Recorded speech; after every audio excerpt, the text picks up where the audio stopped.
billion by shutting down our plant and devastated our lives. Joining me right now is the CEO of Schiff Capital and author of the book, The Real Crash, Peter Schiff. Peter, you just saw that. You're a business owner. How do you justify what people just saw?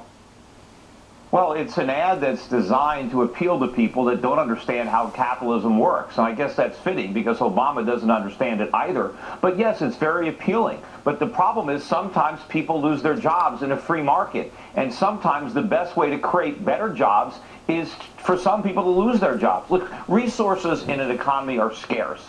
And it's up to a business to produce as much output using as little input as possible. And some of those inputs are labor. But whatever labor is freed up by one business is now available to do something else and to be more productive. And you know, sometimes, let's say there's a company with 1,000 people that is losing money and is going to go bankrupt. If firing 200 people can keep that company in business and profitable, then you fire 200 people, you save the jobs of 800, and now those 200 people can start doing something more productive with their time and labor, and everybody will benefit. What are they going to do more productive with their time? Sit around without a job?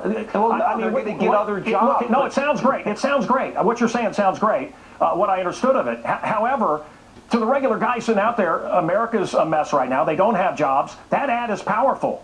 And your answer is... Say it wasn't wait. Your answer is sometimes we have to fire people to create more jobs. You can get votes. But that's not going to play to the voters. That's not what the voters are going to think when they see that. Do you think Mitt Romney has countered this ad correctly?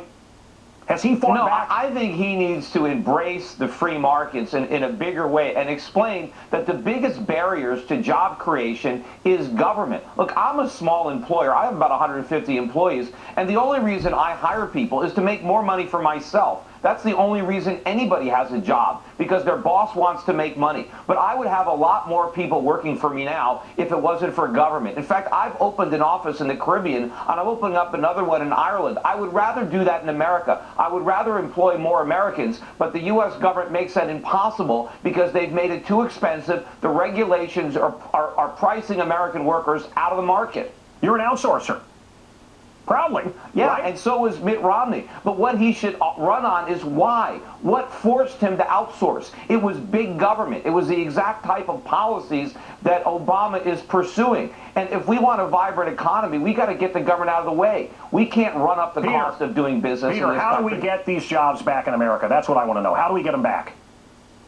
Well, we need a lot less regulations. We need less government spending. We need lower taxes. We need to shrink government so that the economy can grow. We have to empower entrepreneurs instead of trying to put barriers in front of them, which is what's happening with me and my business, and which is happening with a lot of businesses. You know, when I give advice to young people starting businesses, one of the things I tell them is hire as few people as possible, because the government has made an employer, being an employer is almost like your public enemy number one. And the minute you hire somebody, they're coming at you from all angles. There's all kinds of taxes, fines, litigation, regulation. It's better if you can run your business without hiring anybody. What kind of country is this?